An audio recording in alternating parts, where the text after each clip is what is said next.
সাম্প্রতিক যুদ্ধের কারণে গোটা বিশ্ব অস্থির, অর্থনীতি অনেক দেশের ভঙ্গুর হয়ে পড়েছে, জ্বালানির অভাবে অনেক দেশ কুড়িয়ে কুড়িয়ে হাঁটছে। অবশ্য আমরা জ্বালানিতে খুবই সমৃদ্ধ, কারণ আমাদের মন্ত্রী মহোদয় বলেছেন কোনো কিছুর আমাদের অভাব নেই। এই অভাব না থাকার কারণে কয়েক কিলোমিটার একটা পাম্পের সামনে এখন সারি সারি লাইন। তো অভাব নাই তো এত লম্বা লাইন কেন? আজকেও আমি বিভিন্ন ইন্ডাস্ট্রি মালিকদের সাথে কথা বলেছি। আচ্ছা, বুঝলাম গাড়ি চলবে না, হয় হাঁটলাম, তো ইন্ডাস্ট্রি যদি না চলে তাহলে এই দেশ চলবে কিভাবে? সেই ইন্ডাস্ট্রির চাকা ঘুরতে হলেও তো আমার জ্বালানি লাগবে। এ পরিস্থিতি সৃষ্টি হওয়ার সাথে সাথে বলেছিলাম বিকল্প সন্ধান করুন। আজকে বলবো সংকীর্ণতা থেকে বের হয়ে আসুন।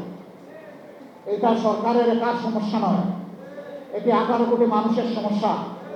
এটা শুধু বাংলাদেশের সমস্যা নয়, এটা গ্লোবাল প্রবলেম।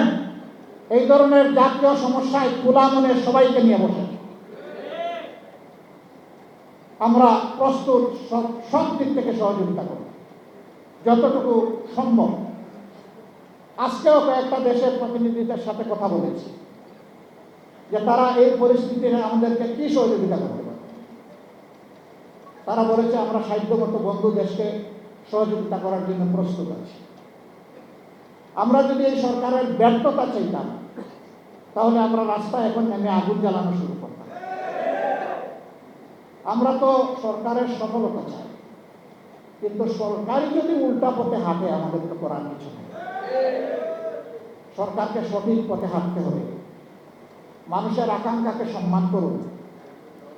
একবারে আগামী 29 তারিখ আমার অধিবেশন বসছে, আমাদেরকে নোটিশ দেওয়ার কথা বলা হয়েছে সংস্কার বিষয়ে আলোচনার জন্য। আমরা সুযোগ দিয়ে বলতে চাই, নোটিশের অপেক্ষা না করে অধিবেশন বসার সাথে সাথে ঘোষণা দিন যে আমরা তা আপাতমস্তক যেভাবে সাইন করেছি ওইভাবে বাস্তবায়ন করব।